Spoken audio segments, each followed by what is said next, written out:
ఒక వ్యక్తి ప్రతిరోజు శివుని గుడిలో శివుడిని సేవించుకుంటూ ఉండేవాడు. అతను ఒకరోజు శివునితో అడుగుతాడు, స్వామి, మీరు ఎన్ని రోజులని ఇలా నిలబడి ఉంటారు? ఒక రోజు విశ్రాంతి తీసుకోవచ్చు కదా? కావాలంటే మీరు తిరిగి వచ్చేంత వరకు మీ స్థానంలో నేను నిలబడి ఉంటాను అని. శివుడు ప్రత్యక్షమై అతనిని చూసి నవ్వుతూ, సరే, ఈ రోజంతా నిలబడి ఉండు, కానీ ఒక చిన్న షరతు ఉంది. మందిరంలో ఎవరు వచ్చినా వారు చెప్పేవన్నీ విను, కాని ఎవరికీ సమాధానం చెప్పవద్దు, వేటిని కలుగుజేసుకోవద్దు అని చెబుతాడు. భక్తుడు సరే అని ఒప్పుకుంటాడు. ఆ భక్తుడిని తన స్థానంలో ఉండనిచ్చి శివుడు అక్కడ నుండి వెళ్లిపోతాడు. ఆ రోజు పొద్దున్నే ఒక వ్యాపారి ఆలయానికి వస్తాడు. శివుడిని మొక్కుకుని తన డబ్బుల సంచిని అక్కడే మర్చిపోయి అక్కడ నుండి వెళ్లిపోతాడు. సేవకుడు ఆ వ్యక్తిని పిలిచి ఆ సంచిని తిరిగి ఇచ్చివేద్దామని అనుకుంటాడు గాని శివుని మాటలు గుర్తు తెచ్చుకుని మౌనంగా ఉండిపోతాడు. తరువాత కాసేపటికి ఒక పేద వ్యక్తి అక్కడికి వస్తాడు. అతను శివునితో మొక్కుకుంటుంటాడు, స్వామి, దయచేసి నాకు సాయం చేయి, నాకు డబ్బు అవసరం ఉంది అని. అప్పుడు అక్కడున్న ఆ డబ్బుల సంచి అతని కళ్లల్లో పడుతుంది. ఆ వ్యక్తి ఆ సంచిని చూసి సంతోషంగా శివుడికి కృతజ్ఞతలు చెబుతూ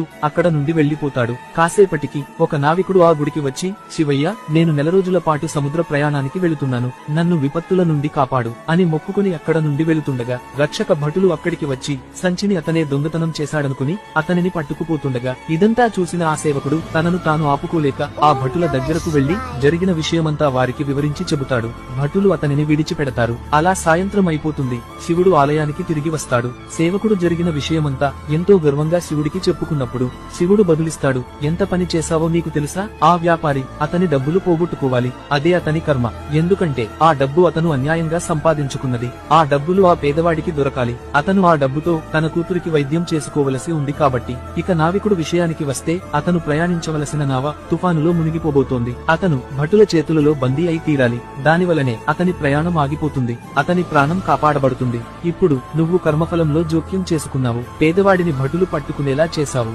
అంతా గందరగోళంగా మార్చేశావు. కాబట్టి ఒకటి గుర్తు పెట్టుకో, నేను ఏ పని చేసినా దాని వెనుక ఏదో ఒక అర్థం దాగి ఉంటుంది. మనుషులు కేవలం ఆ సమయానికి వచ్చిన విపత్తును మాత్రమే చూడగలరు, కానీ నేను మాత్రం ఆ చెడు వలన కలిగే మంచిని కూడా గ్రహిస్తాను. అందుకే నీకు ఏదైనా ఆపద కలిగినప్పుడు గుర్తు పెట్టుకో, ఆ ఆపద తరువాత నిన్ను సంతోషపరచటానికి నీకోసం ఏదో ఒక ప్రణాళికను సిద్ధం చేసే ఉంటాను అని. కాబట్టి నిరంతరం నాపై నమ్మకం ఉంచి ఉండు అని చెబుతాడు. కాబట్టి శివుడు మన కోసం ఏది చేసినా అంతా మన మంచికే కదా. వీడియో నచ్చితే ఒక లైక్ చేయండి. ఓం నమఃశివాయ అని తప్పకుండా కామెంట్ చేయండి.